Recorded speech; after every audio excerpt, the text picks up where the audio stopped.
So I just played Blue Heater by the group Frank Fan Club, and like most big-time Roblox MMORPGs, falls disappointingly short of anything of substance besides fancy design, which for some strange reason, developers still can't figure out that making your game look better than real life is not going to be enough to keep players around.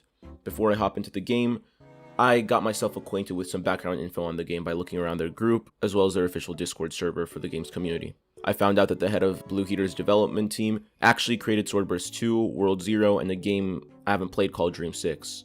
I decided to briefly give it a go so I could get more context on the brains behind this, and I was thrown into an anime-type world where, wouldn't you know it, the objectives and the content seemed to be pretty much the same thing as what I was given from Blue Heater. It's really disappointing too, because you can see the effort these games have put into them, into the animating, the character models, the building, but when it's all just condensed to another rudimentary leveling system with endless slashing at enemies, who in some cases will literally just be reskins of one another. It's... yeah. Like, at this point we've had like 4 or 5 of the same fucking format of SAO type bandit beater, so please for the love of God do something differently. Not just for the sake of our sanities, but for the sake of your game's life. Like, this game isn't even that old. But like, it's already dead. Like, it's already dead as hell. Come on now. So before I can even get into the game, I forgot to record the character creation portion of the game. But loading it back in and trying to new game to show off the features, I found out that you can't even reset your save files, and you can't even like let alone make a new entire slot. You just continue with the same slot until you beat the game, I guess, and then do nothing. I can't hate on them for this issue specifically because it's something that's just like part of the Swordburst S genre of Roblox RPGs, and there's a shit ton of those, but again, it's disappointing because there's so much room for more. But to summarize, it's basically your average character customizer, hairs, eyes, mouth, everything, plus a facial feature section and the actual pleasant surprise of RGB color selection for your hair and skin tone. This type of feature is pretty good, but I just warn about using it wisely because I was kinda able to troll and make my character like a pure black eye, which can unintentionally kill the immersion, especially when you're talking to characters that look like this. In addition to all this, they've also implemented a racial system, something I've seen become more and more common in newer Roblox RPGs. I don't think it's necessarily a bad thing, maybe it's just me because I've seen it overdone in the genre, but the important thing with this type of system is to make sure one race is more objectively powerful than another race, and all of them can sort of do their own thing and not make or break builds or the intended gameplay the player wants to do. I chose Demon, and honestly I can't really tell whether my gameplay was affected or not, so I think they did a pretty good job with it. Overall, I give them props for doing this, not just using the default Roblox avatar like the other games do, but it does little to quell the mediocrity that is to come. This game tries to give you objectives under a pseudo-quest type system that's built into the gameplay against your will, which makes it all the more apparent that it's just a cheap list of things players probably would have done anyways, except now they can get an extra boost of dopamine doing it. From a perspective where I want to be immersed in the game, it's kinda hard to do that when the game makes self-aware comments such as reach level 10 or beat the boss. Thanks. There's also like random NPCs in the game that kinda, I guess they contribute to like the world. They're building this anime-esque sort of realm, and well, the village characters sort of play up all the tropes.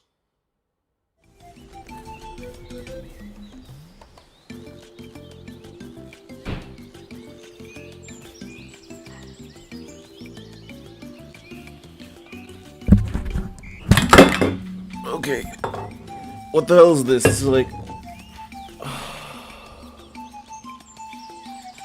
I'm stressed out. What is this?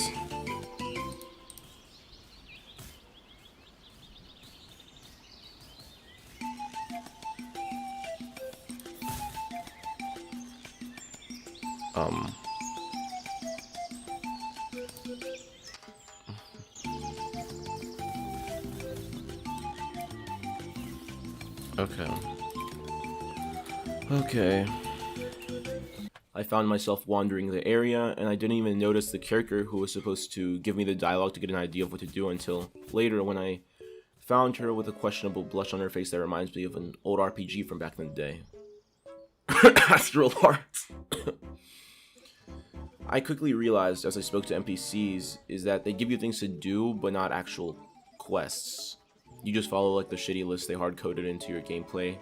The reach level 10. rather than taking the chance at this missed opportunity to actually give incentive to speak to these NPCs. There's this one part where there's this lady who wants their necklace back from the sewers. So I went to the sewers, killed bandits, and I actually ended up finding the thing that allegedly had the necklace, and rather than getting rewarded for the quick little hunt, it just sent me back to the same repeated dialogue. Again, these would be so much better than the quests they gave us and actually contribute to the immersion.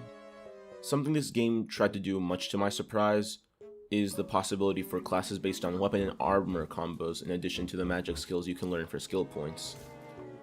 I thought this was an interesting twist. However, I immediately noticed that almost nobody was using a staff or any of the light armor meant for faster movement, because as is the meta for these types of games, damage supersedes all, and the debuffs they add for certain weapons like the greatsword, my personal choice, pose a little more than an inconvenience than an actual attribute when I want to, for example, exchange my movement speed for extra damage like this game does.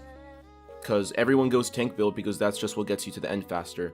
Yeah, there are people with scythes and like normal swords and whatnot, but from what I could gather, it's because those are either higher level weapons or because of the vanity of it, and looking cool does play a big part in these types of RPGs.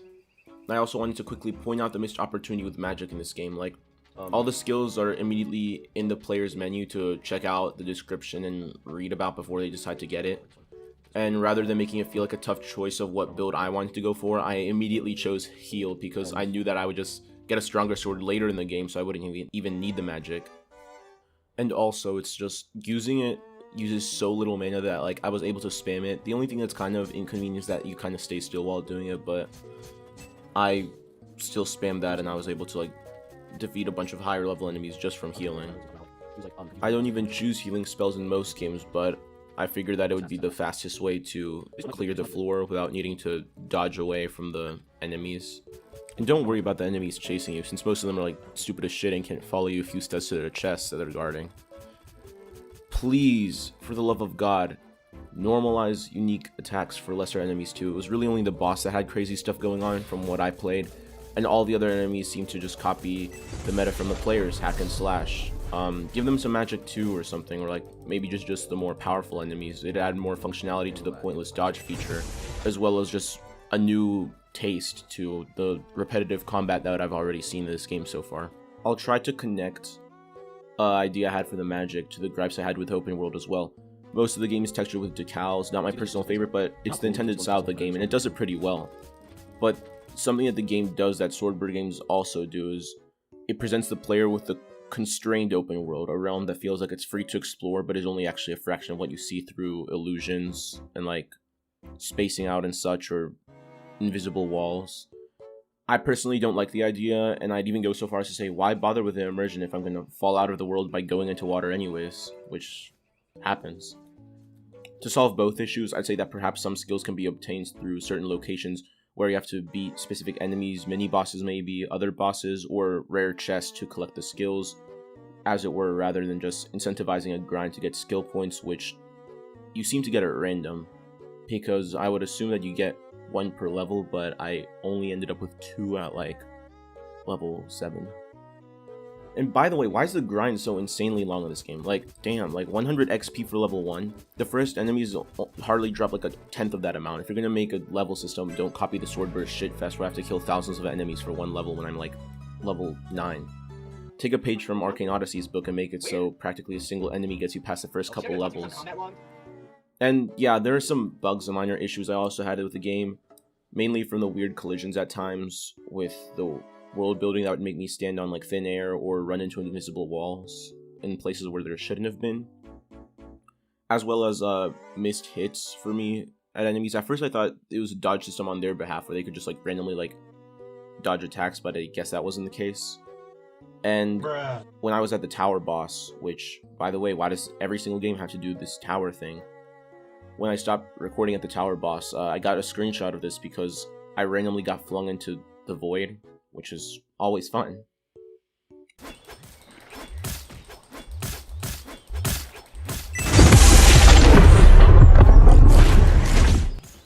It's forgivable given the game's recency, but I'm just mentioning it here for future patch notes. Before I end the video, let me preface everything I said by the statement that I do not hate this game or the people behind it. This is just my personal take on the genre as a whole. I'm just, focusing it down on this specific new game that came out for possible things that could be worked on in the future. And don't get me wrong, this game is not a lost cause. It only got into alpha like a few weeks ago as of making this. But as for the game itself, I'll finish with this. You can always tell the quality of the game depending on if you see players camping the boss room or not. I have been spiriteddefault, and thank you for watching this review. If you want to see more stuff like this, let me know, I guess. It's pretty fun to make. I enjoyed this. I sped ran this in like a day, so I mean, it's not too hard to make if I just dedicate like an entire day to it. But yeah, thanks for watching.